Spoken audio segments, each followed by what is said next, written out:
পয়লা June ছিল নন্দিত অভিনেতা চঞ্চল চৌধুরীর জন্মদিন। চ্যানেল আই তারকা কথনে এসেছিলেন অতিথি হয়ে।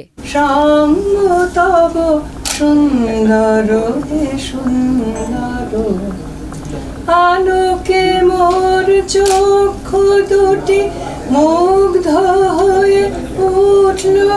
একজন ভক্ত গানের, আরেকজন অভিনয়ের।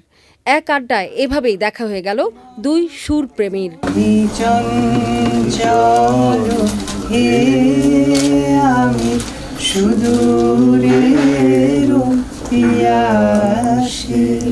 ফরিদুর রেজা সাগরের কক্ষে হঠাৎ করেই দেখা হয়ে যায় সঙ্গীত ও অভিনয় জগতের দুই ভুবনের দুই বাসিন্দা রেজওয়ানা চৌধুরী বন্যা ও চঞ্চল চৌধুরীর।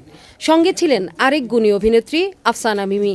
চঞ্চল চৌধুরীর আজকে জন্মদিন আমি জানতাম না, আমি তো এসেছিলাম একটা সাগর ভাইয়ের সাথে জাস্ট দেখা করতে। যখন শুনলাম যে ও নিচে তারকা কথন করছে, আমি ওয়েট করছিলাম যে আচ্ছা সাগর ভাই বলে বসেন, আসবে।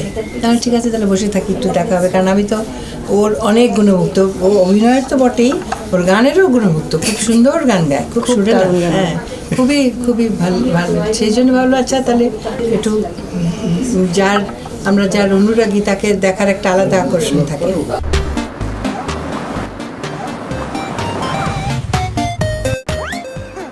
বেশ খানিকক্ষণ চলে সেই ধুন্ধুমার আড্ডা, গান আর স্মৃতি রোমন্থন।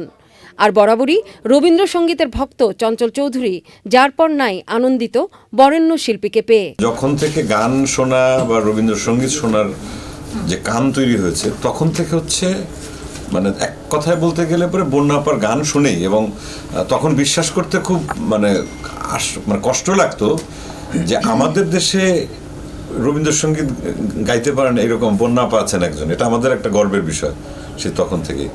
আর আমি রবীন্দ্রসঙ্গীতের মানে একজন একনিষ্ঠ শ্রোতা আর কি। তা সেক্ষেত্রে যদি বলি ওপার বাংলার যারা যারা অনেক বড় বড় গাইয়ে রবীন্দ্রসঙ্গীত করেন, বন্যা আপা আমার জন্য ছোটবেলা থেকেই চমক যে আমাদের বন্যা আপা আছেন একজন। এবং আজকে প্রথম আমি আসছি চ্যানেল আইতে আমার জন্মদিনে একটা লাইভ প্রোগ্রামের জন্য। আমি তো এখানে এলে পরে সাগর ভাইয়ের রুমে এসে সাগর ভাইকে সালাম করে যাই বা দেখা করে যাই, কারণ আমাদের সম্পর্ক কাজের বা যেভাবেই হোক না বহু বছরের। তা উনি আমাকে অত্যধিক স্নেহ করেন, তা আমি জানি যে সাগর ভাইয়ের সঙ্গে একটু দেখা করে যাবো। তো এখানে এসে দেখলাম বন্যা আপা বসে আছেন, এবং এটা আমার জন্য চরম প্রাপ্তি একটা, এবং এটা সাগর ভাইয়ের কল্যাণে এটা সম্ভব হলো।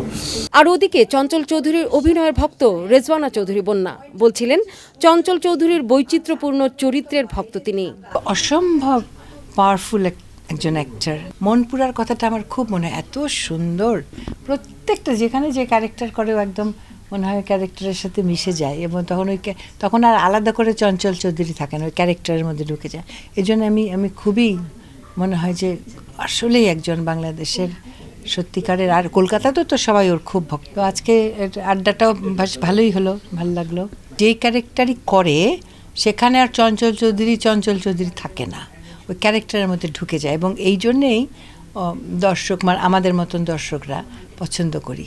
জন্মদিনকে ঘিরে প্রিয় শিল্পীর সাথে চঞ্চল চৌধুরীর আড্ডায় মিষ্টতা বাড়িয়ে দিল শিশু সাহিত্যিক ফরিদুর রেজা সাগরের কাছ থেকে জন্মদিনের উপহার হিসেবে পাওয়া চকলেট, আনন্দ আলো ম্যাগাজিন আর পুতুল।